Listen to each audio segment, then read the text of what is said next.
The image is almost entirely black, with barely visible shapes at the bottom edge suggesting a stage or presentation area. The frame appears to be the opening moment of a video presentation.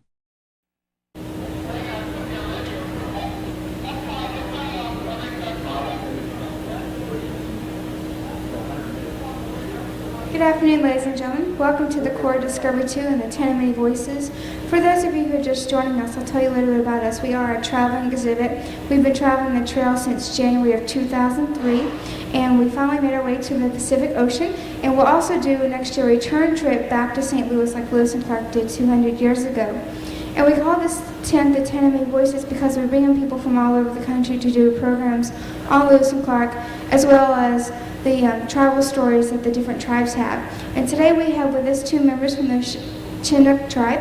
We have Phil Hawks and Ray Gardner, and they'll be talking about the Chinook at Goose Point. So I'll hand it over to Ray Gardner. Well, I'd like to welcome all of you to Chinook country.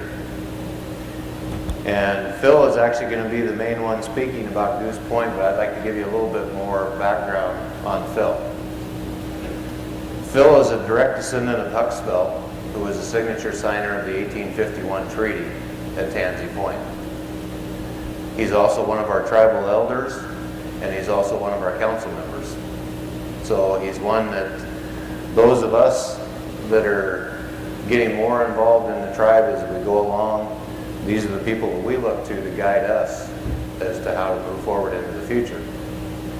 And Phil is the last member of the Chinook Nation to have been born on Goose Point, which was a settlement where when people were pushed off of the river, went up to Goose Point to settle up there. So with that, I'll turn it over to Phil. A person wearing a white cap and sunglasses stands on a small stage next to another person wearing a woven cone-shaped hat and red beaded vest. A water bottle sits on the table behind them. Partial text about U.S. departments is visible on the backdrop. Okay, thank you, Ray.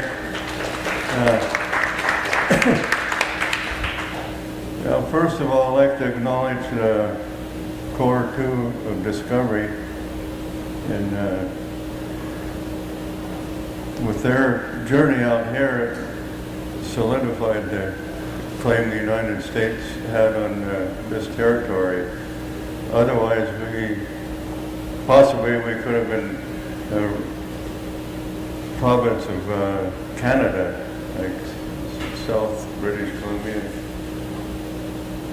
But I think the English knew that the young United States was willing to fight for the country after the results of the Revolutionary War and War of 1812. So I'm sure that was the main claim. The Lewis and Clark journey had made the stake the strongest claim to the occupation of this territory. Like Ray said, that the Indians were pushed off of the Lower Columbia by the donation land claims, and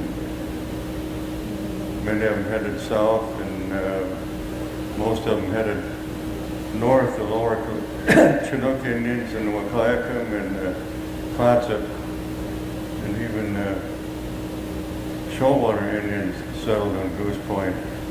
Goose Point wasn't prime property. It was swamp in one area, and the beaches around them were nice. Laid between the high point, which is Bay Center proper, and the higher ground is Goose Point itself.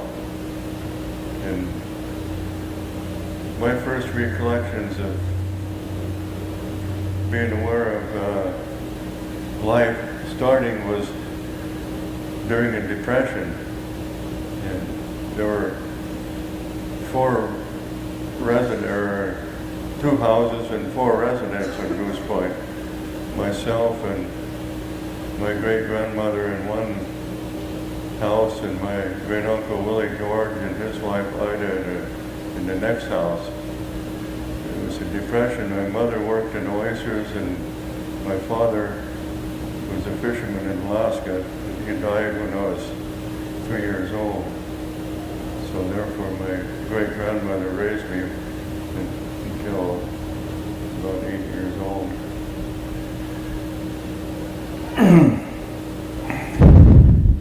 She was raised as Indian, and times are changing. A person wearing glasses, a white and red baseball cap, a black vest over a white shirt, and a lanyard with a pendant speaks at what appears to be an indoor presentation venue with a water bottle visible nearby. But she would not conform to the white man's ways. We lived off the land, or lived like an Indian, which wasn't too hard those days during the Depression. We ate salmon, we ate all of the salmon, boiled it, smoked it, ate the salmon roe, fish heads, everything but the bones. She had a smokehouse, and whenever fish was available, she smoked regularly. In the surrounding area, we had oysters. If you didn't like seafood, one kind or other, you wouldn't want to be living there. So many people did move. A lot of them adopted the white man's ways, non-Indian ways, and left to the Quinault Reservation when people were allotted on there. Some went to the cities. Tacoma, my great aunt went to Tacoma, or my great grandmother's daughter went to Tacoma. And she was after her to move up there, but it finally happened when she was taken ill in 1942. One thing I can recall is Japanese had oyster industry there, and this one fellow came by the house every day, and when the tide was right, and he would share his lunch with me and go on home. And sometime later, some men came down to the point and said World War II was started, or we've been attacked, and to keep your blinds pulled and your lights out during what they called a blackout. It wasn't difficult for us because we never had electric lights anyhow. We had kerosene lamp, no running water, packed water from the well to the house, and used to run off from the roof into a gutter and into a barrel. That was partial water supply. You didn't bathe every day. Heated the water, and maybe once a week take a bath.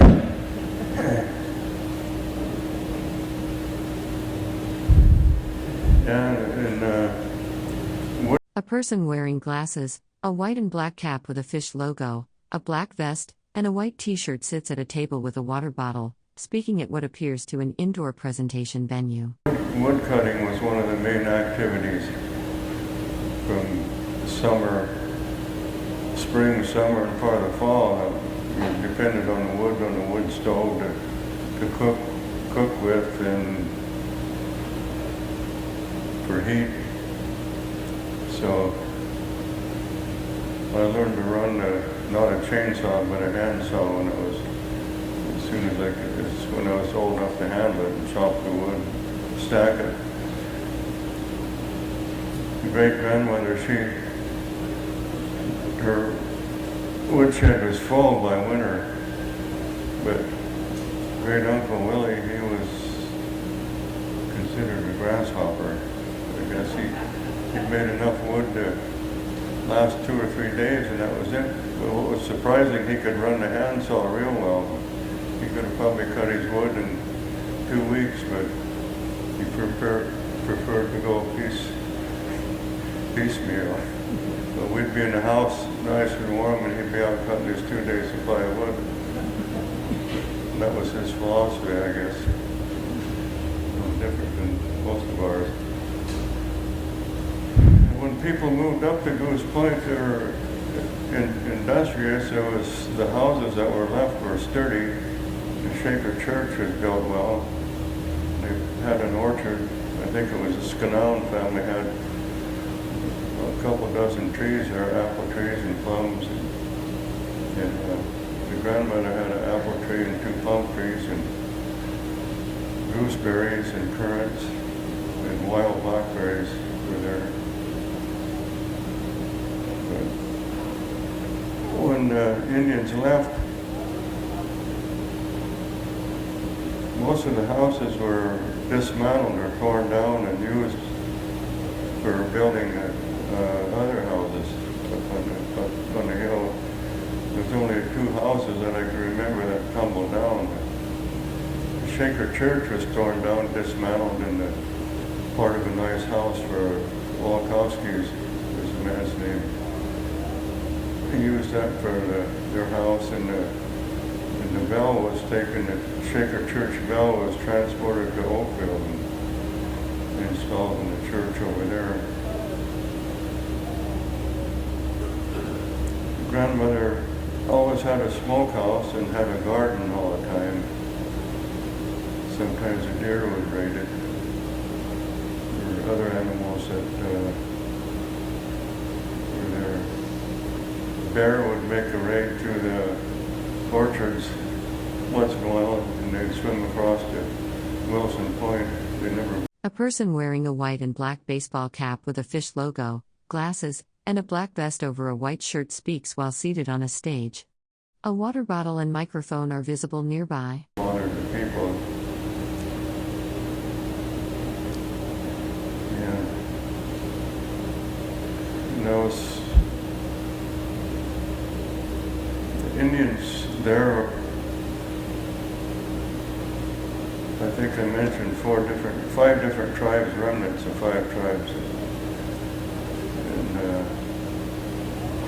I always heard that Chinooks were extinct or nearly extinct, but Huxfeld, our great-grandfather, which I'm a descendant of, and Ray also, there must be 200 or 300 descendants of him that living and are scattered across the country. And on my mother's side, on Bob Salaki, there's almost as numerous there that are existing, or extinct, I guess, in the government's eyes, but not in reality. Many have moved up to the Quinault Reservation, Chehalis Reservation, Skokomish, cities, Tacoma, mostly Portland. So we're not extinct, but that is hard to prove. I guess unless we all gather together and have a head count, but that doesn't count. I was trying to think, World War II, or when that began,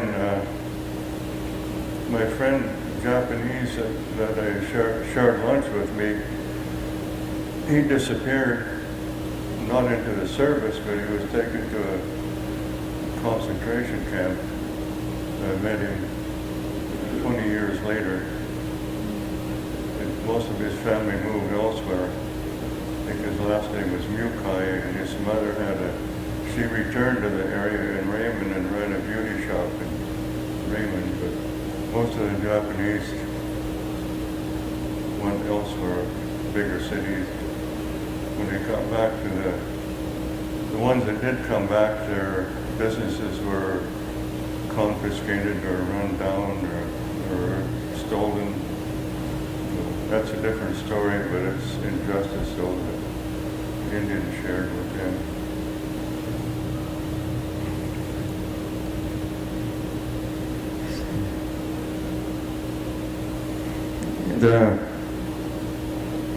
In the winter, the high tides can over Goose Point, maybe 4 or 5 high tides in the winter. It didn't bother the fruit trees or A person wearing glasses, a white and red baseball cap, a black vest, and a white short-sleeved shirt sits at a panel table with a microphone and lanyard.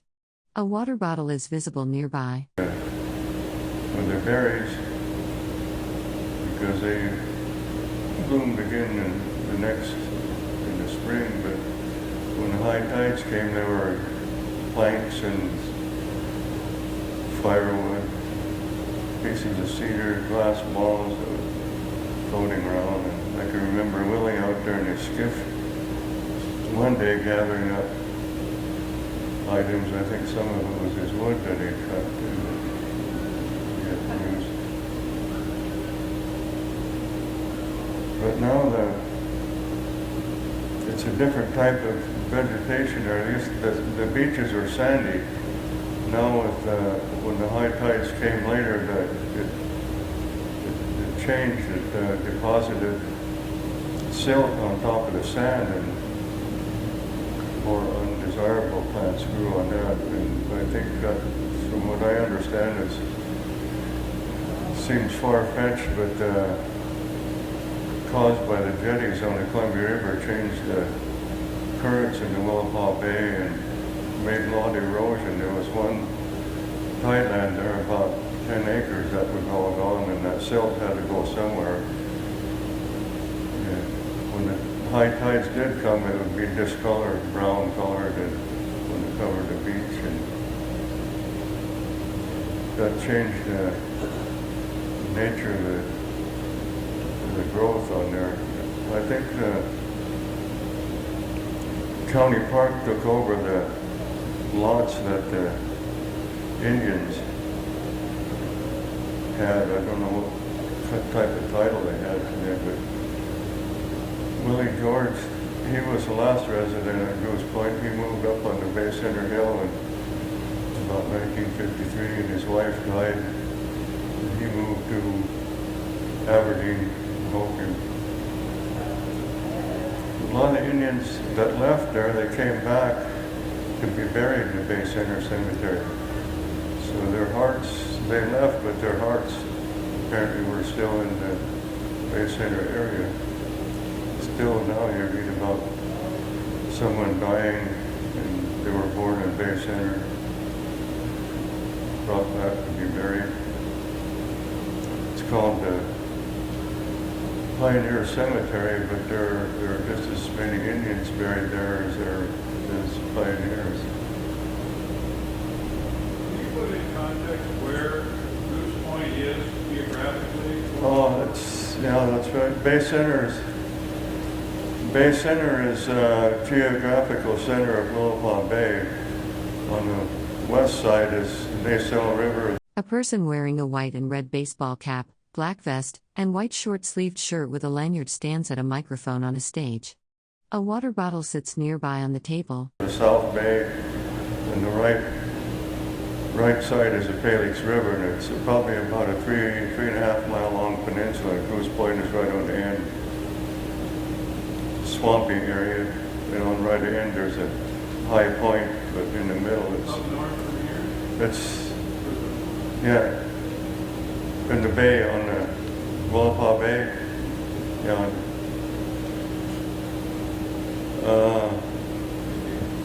Maybe south, a little bit south and west and east of Ledbetter Point on the end of the Long Beach Peninsula.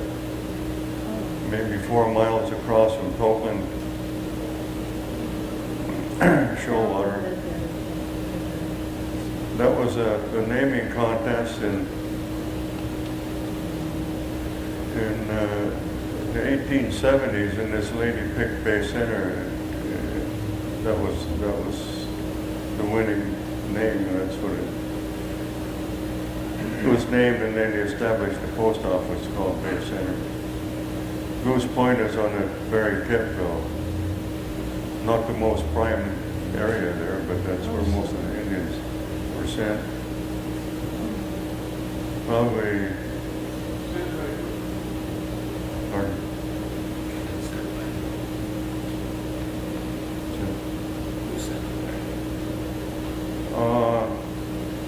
I think they had to go voluntarily with the donation land claim on the mouth of the Columbia. There was no land left for them. And they didn't sign a treaty to, they could have gone to the Quinault Reservation, but many of them didn't think it was too friendly up there. So they just settled wherever they could.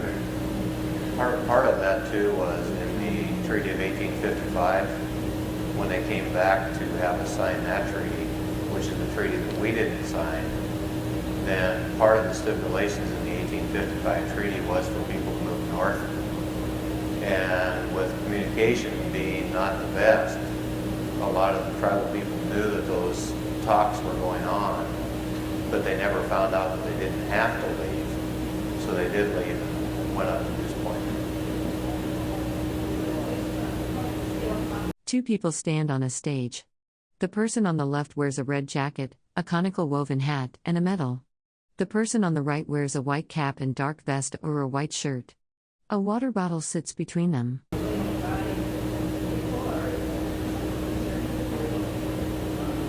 Well, the Goose Point itself is deserted. Bay Center is still there. That's south of Goose Point. Okay, Ray, yes. Actually, the one person that's left that can actually take you and show you where everything was on Goose Point is Philip.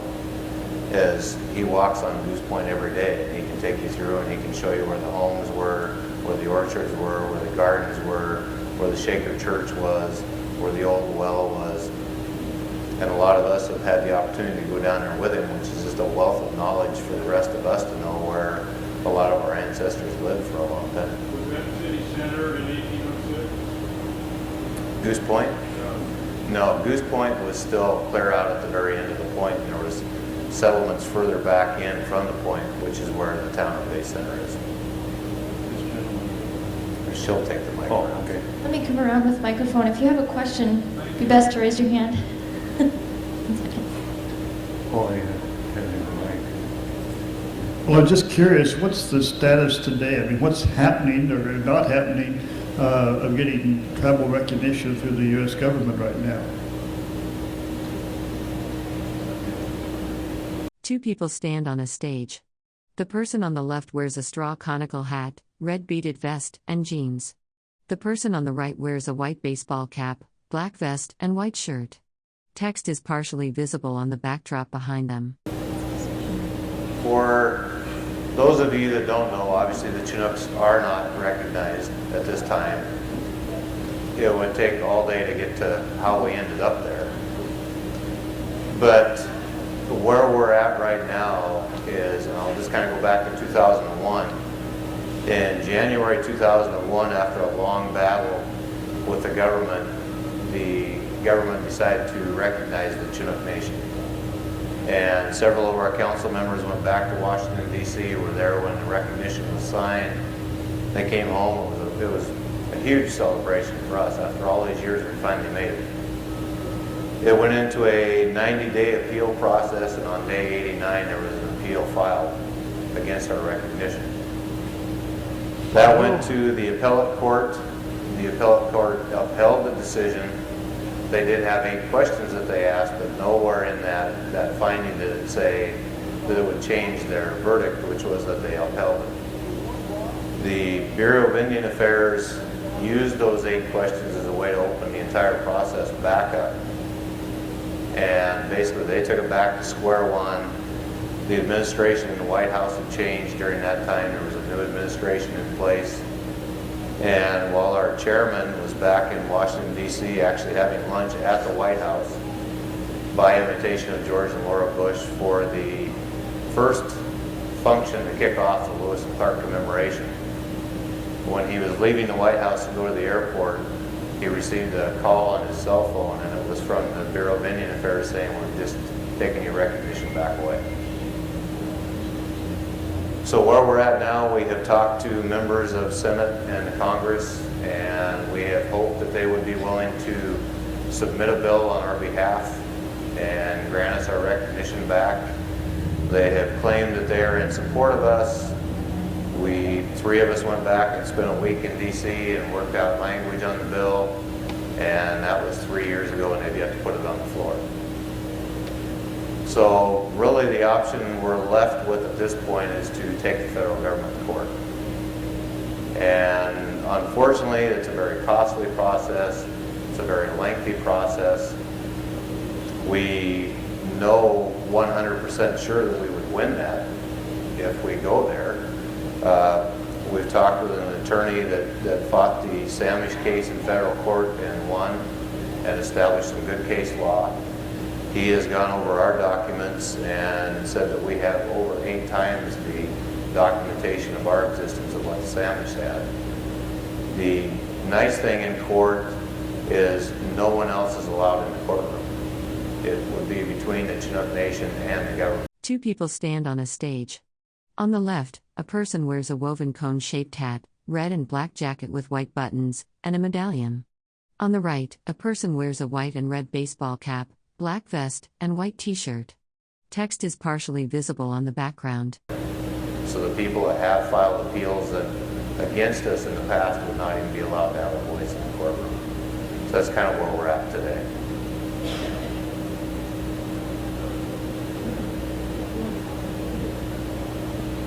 About how many Chinook tribal members were there at Goose Point at its peak, and about how many Chinook tribal members do you think there are today?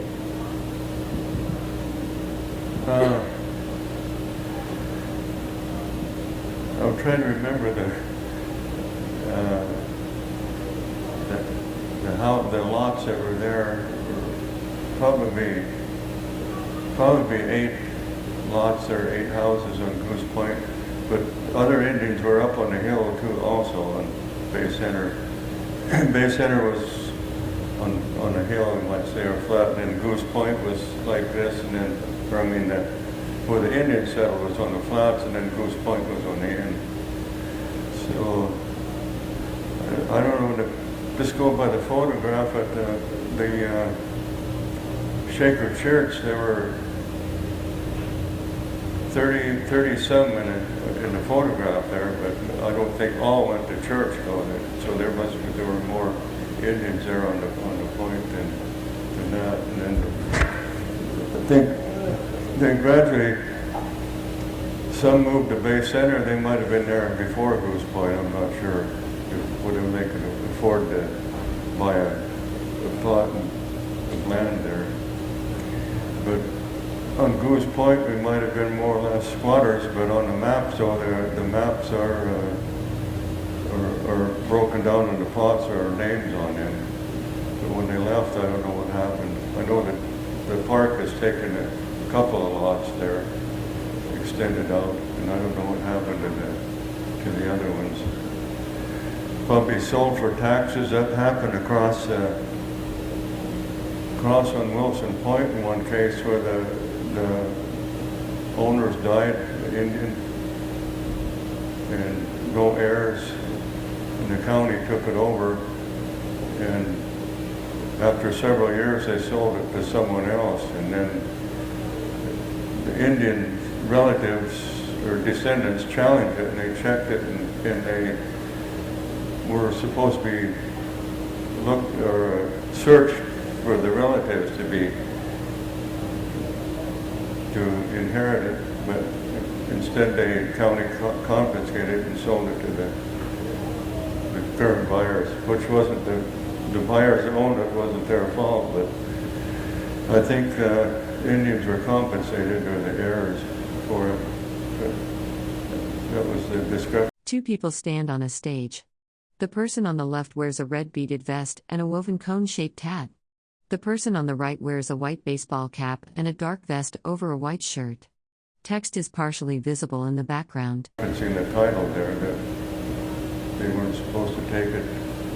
I don't know the legal wording on it. I don't think the Indians had to pay taxes at that time, so if they didn't have to pay taxes, they weren't delinquent.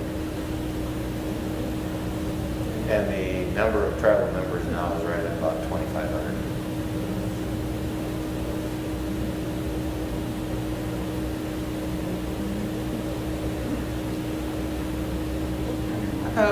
I have 2 small questions.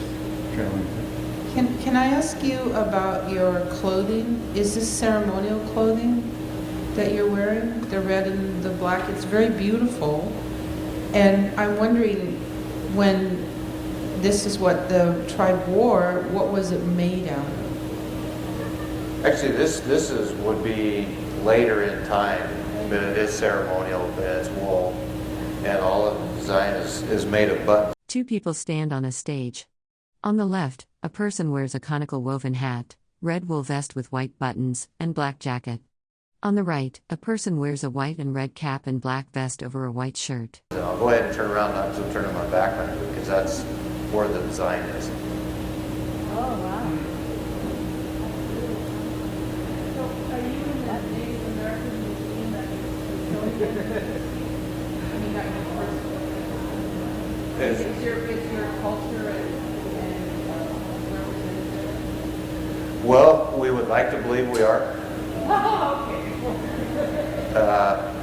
Interestingly enough, I know even when the new museum was built, they put an honor wall in, and my mother and I submitted my grandmother's name along with Chinook Nation, and I've yet to have anyone that's been there be able to find it.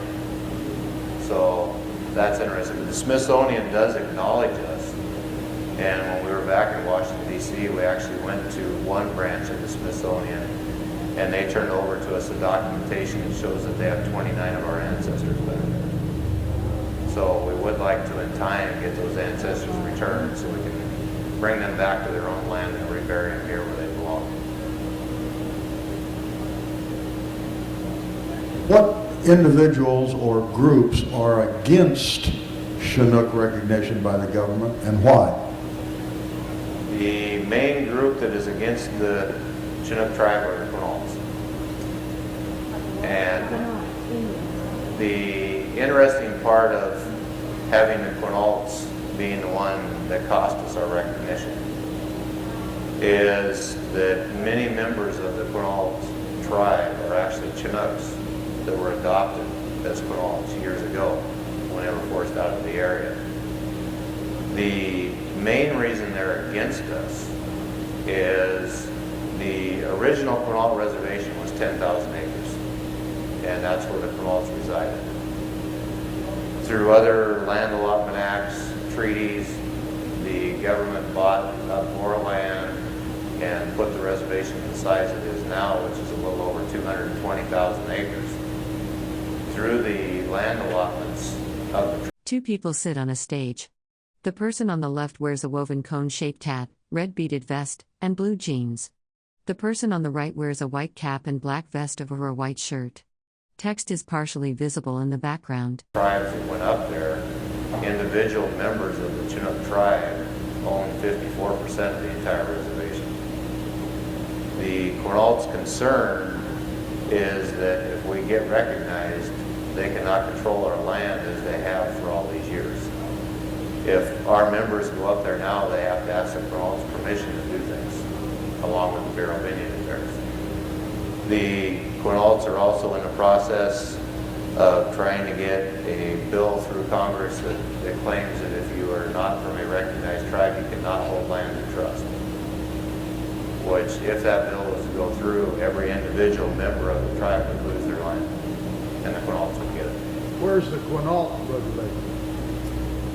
By up the coast, it'd be Harbor County, north of Grays Harbor, probably about 40 miles on the coast. Yeah. Yes. Part of Jefferson County, part of Grays Harbor County. It's on the main river is the Quinault River that flows into from Lake Quinault out to the ocean. Flows right through the middle of the reservation. Ray's uncles are Quinault too, and so am I, but I mean, on their books you're a Chinook, but once you're enrolled there, you're a Quinault, you're not a Chinook anymore.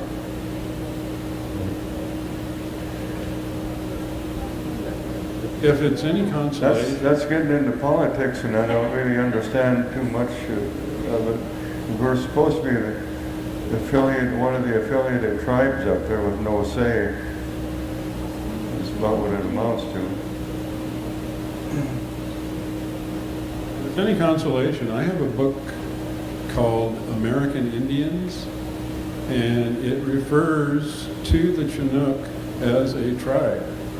And I'm sure all of the other scholarly works and all the other authoritative books produced also with references to the Chinook would refer to the Chinook as a tribe. So that's just another volume of information which is, I think, to your benefit. At least in the political sense of talking to somebody that makes up their own criteria of what the tribe is rather than your social unit, which is your families and your organization. Well, it is very interesting even in the situation we find ourselves in, because if a person checks into federal... Two people stand on a stage in front of a gray wall. The person on the left wears a woven cone-shaped hat, red vest with white buttons, and black jacket. The person on the right wears a white and black baseball cap, white short-sleeved shirt, and black vest. Law, it clearly states the only way a tribe can be terminated is by an act of Congress. There has never been an act of Congress to terminate the Chinook tribe. It was a single individual in 1967 in the Bureau of Indian Affairs that went through a list of tribes, and if they weren't familiar with them, they crossed them off the list. And we were one of, I believe, 19 tribes in the state of Washington that were crossed off that list illegally. So it's been very aggravating for us because we should not have to prove anything. And again, I've sat down with members of Congress and the Senate and I've clearly laid out everything that they have done illegally to put us in the situation we're in. And they just look at you like, oh well. Does the government or the Quinault have a record of those people that were incorporated into the tribe? You referred to the time that they left, you used a certain word, which I don't recall, but it was like a dispersion of some kind where people left. It sounded like, they had to migrate somewhere. And you said your grandmother went to Tacoma? Yes. And many people went to Quinault Reservation. I'm just wondering, does the Quinault have a record of what Chinooks were taken in at that time, or does the government keep track of that? Nobody has any... Some of my older cousins were allotted after, I don't know, maybe Ray knows what year when they reorganized or when they said all fish-eating tribes can be invited to live on the Quinault Reservation, and many of them were allotted 80 acres to farm or whatever, but when they got their 80 acres, they discovered it was almost all timber. But they were allotted, whether they were members or not, I don't really know. Like a Chinook member was allotted 80 acres, a Cowlitz member 80 acres, a Chehalis member 80 acres. That was their identity, but the Quinaults considered them Quinaults then after they were allotted on the reservation. Maybe Ray can answer that. But yes, those records do exist, and they do have those, and it's interesting the criteria that the government has chosen to use against us in our recognition. And one of their comments was that we can't prove that we stayed together as a people in our land. Well, that's very interesting when they were the same government that kicked us off the land. Two people stand on a stage. The person on the left wears a woven cone-shaped hat, red beaded vest, and black jacket. The person on the right wears a white and black baseball cap and black vest over a white shirt. Behind them is a projection screen with partial text visible. The other is they claim that the local community doesn't know we exist or acknowledge that we exist. Well, I don't know too many local people that don't know that we exist. They also, one of the criteria they used against us was that in the late 1800s, that we couldn't prove that we had a government in place. Well, I would just about question any tribe in the United States during that time period to be able to show that they had a government in place, because it's not like we took minutes. I mean, all of our things were handed down orally. That's how our stories went from generation to generation. So really there would be very few tribes that could prove their existence during that time frame. So they've been very selective of what they can use against us. And whenever they have come up with something like that and we've been able to fill that gap, they immediately add something else. One thing I can remember beginning school, if I didn't belong to a tribe, the school in Bay Center, they said, you kids are Indian and you have to take cod liver oil for your vitamin D because you don't get enough sunshine. Now it's just Indian kids and not the non-Indians. So somehow they identify, I mean, you were recognized as Indian even if you didn't belong to a tribe.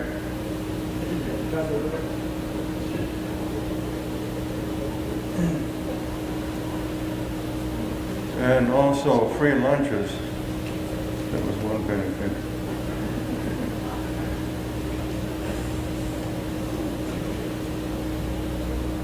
That hat you're wearing, is that part of your Indian clothing? Yes. And that was something that we wore even prior to Lewis and Clark time or whatever. It's one of the reasons why we thought Lewis and Clark was pretty pathetic when they got here. I mean, they had their buckskin clothes, which were rotting off their backs, which was obviously not good for this climate around here. So we had cedar skirts, cedar capes, cedar hats. We didn't have to worry about it in the foul weather.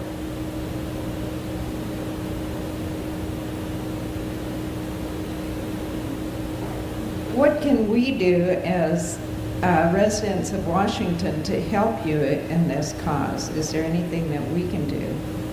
One of the things that I always ask people to do is to write your state representatives, your federal representatives, and say, why aren't you doing something for these people? And obviously, anybody in a political office doesn't pay any attention to anything unless enough people are asking them why and holding them accountable. So Two people stand on a stage. The person on the left wears a woven cone-shaped hat, a red vest with white buttons, and a red shawl. The person on the right wears a white and black baseball cap, and a black vest over a white shirt. I know myself, I ask everywhere I go if people believe in us to do that, to write letters to their representatives. We talk to them, and when we know letters are being written to them, and then we go talk to them, they say, well, nobody acknowledges you, then we know that we don't need to talk to them anymore. Another fear is some people are afraid that Chinooks will start a casino somewhere if they're recognized.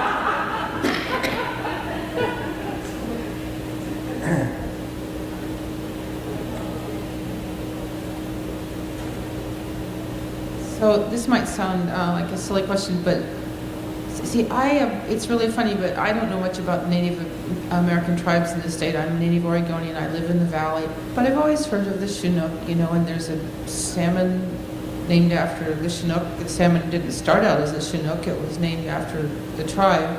So you have a cultural identity in the minds of many.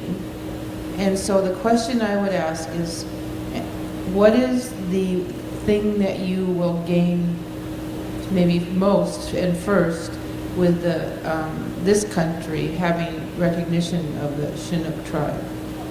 There's several things that we would like to get back. One is we would like to have a land base in our own country. There's pieces of land that we have looked at and we've even told the state and federal government that we would like to have.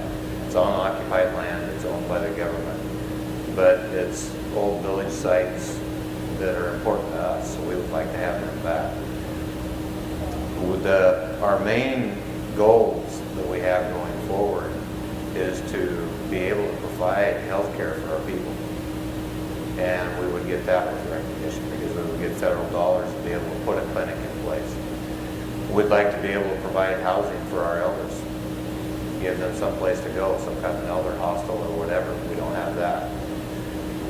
We would like to work cooperatively with the county and bring business back into the county. It's a very depressed county. No one can argue that.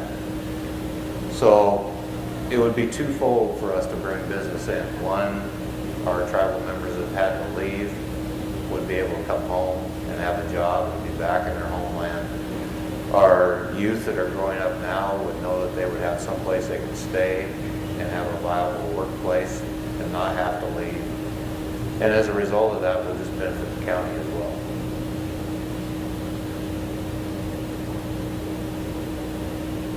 Any other questions?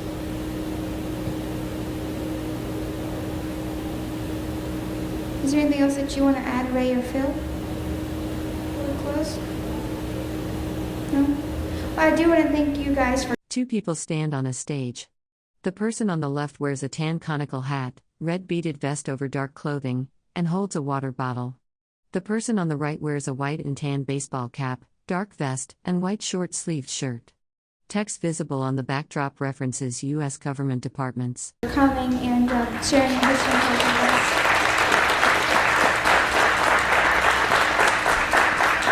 And I do apologize to you, Ray.